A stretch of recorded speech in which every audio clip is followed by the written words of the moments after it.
নমস্কাৰ, মই অজয় মালাকাৰ, অধ্যক্ষ সৰস্বতী ডান্স একাডেমী নাৰেংগী গুৱাহাটী।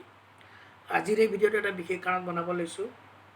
কাৰণটো হৈছে আমাৰ শিল্পী সমাজক লৈ, লগতে যিসকল শিক্ষক প্ৰশিক্ষক তথা স্বত্বাধিকাৰী ভাড়া ৰুম লৈ নিজৰ নৃত্য প্ৰশিক্ষণ কেন্দ্ৰই হওক বা যিকোনো ধৰণৰ বাদ্যযন্ত্ৰই হওক বা গীত আদিৰ স্কুল ভাড়া লৈ কেনে চলাই আছে তেখেতসকলৰ বাবে। বৰ্তমান কথাটো হ'ল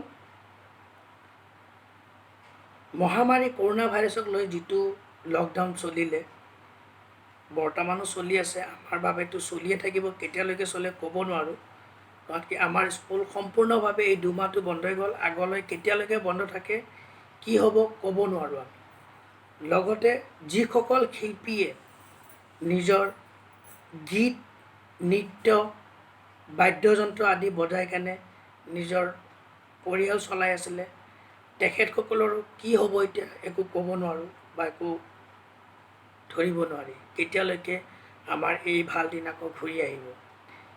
সেয়েহে পোনপ্ৰথমে মই আমাৰ সমূহ অভিভাৱকসকল, যিসকল অভিভাৱকে নিজৰ সন্তানক তেনেধৰণৰ প্ৰশিক্ষণ কেন্দ্ৰত লৈ গৈ প্ৰশিক্ষণ দিয়াইছিলে, তেখেতসকলক মই হাত জোৰ কৰি কেনে অনুৰোধ জনাইছোঁ, সেই অভিভাৱকসকলে যিসকল অভিভাৱকৰ আৰ্থিক অৱস্থা ভাল, যিয়ে চৰকাৰী চাকৰি বা নিজৰ বিজনেছ বা ভাল কোম্পানীত চাকৰি কৰি আছে, তেখেতসকলে যদি পাৰে আমাক সহায় কৰক।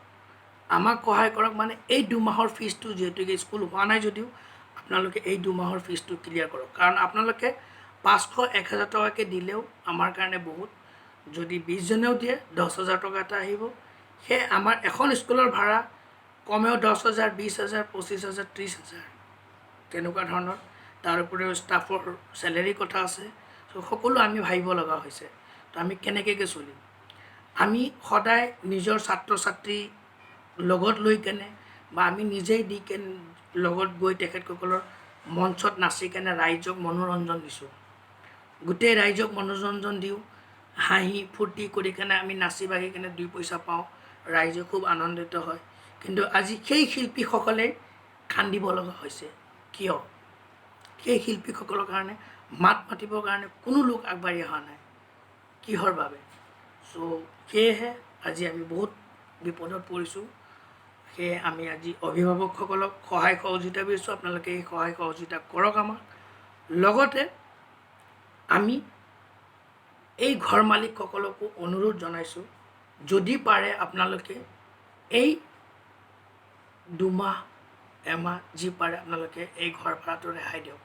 কাৰণ আপোনালোক অভিভাৱক তথা মালিকসকলে যদি আমাক সহায় সহযোগিতা কৰে, তেতিয়াহ'লে আমি বাচি থাকিম, লগতে আমাৰ স্কুল বাচি থাকিব। আৰু আগলৈ আমি এনেকৈ মনোৰঞ্জন বা আমাৰ শিক্ষক যিসকল আছে সকলোৱে তেনেকুৱা ধৰণৰ প্ৰশিক্ষণ দি আপোনালোকৰ ছাত্ৰ ছাত্ৰীক মনোৰঞ্জন দিয়াবৰ কাৰণে মঞ্চলৈকে আগবঢ়াই লৈ যাব পাৰিম।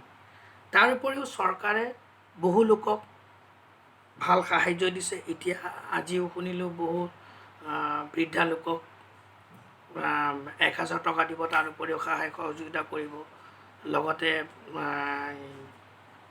আৰু কিছুমান শ্ৰমিকক চাকৰি দিব। ঠিক খুব ভাল লাগিছে সেইবোৰ শুনি। কিন্তু আমি এই মধ্য শ্ৰেণীৰ লোকে আমি একো সাহাৰ্য পোৱা নাই। দৰিদ্ৰ লোকেও সাহাৰ্য পাইছে, কিন্তু সাহাৰ্য বুলি কেনে ক'লেও আমাক এই চাউল দালি আদি ইত্যাদি দিলে এইবিলাকেদি নহ'ব। কাৰণ আমাৰ মানে ভাল এটা মুঠ এমাউণ্টৰ দৰকাৰ, যিহেতুকে আমি এতিয়া দিব পৰা নাই। ঘৰ মালিককে হওক বা আমাৰ ঘৰ পৰিয়াল চলাবলৈ বহুত টান হৈছে। সেয়েহে যদি কোনোবা অভিভাৱকে হওক বা কোনোবা দল সংগঠনে হওক বা কোনোবা চৰকাৰী কৰ্মচাৰীয়ে হওক, আমাক যদি কিবা সহায় সহযোগিতা কৰে, আপোনালোকে দয়া কৰি আগবাঢ়ি আহক আৰু এই মেছেজটো যিমান পাৰে শ্বেয়াৰ কৰি দিব। কাৰণ হয়তো কোনোবা ভাল মানুহৰ মাজত এই মেছেজটো গৈ হয়তো আমাৰ কিবা সহায় সহযোগিতা হয়। আমি বহুত বিপদৰ সন্মুখীন হৈছোঁ। ধন্যবাদ। কিবা ভুল ভ্ৰান্তি হ'লে ক্ষমা কৰিব।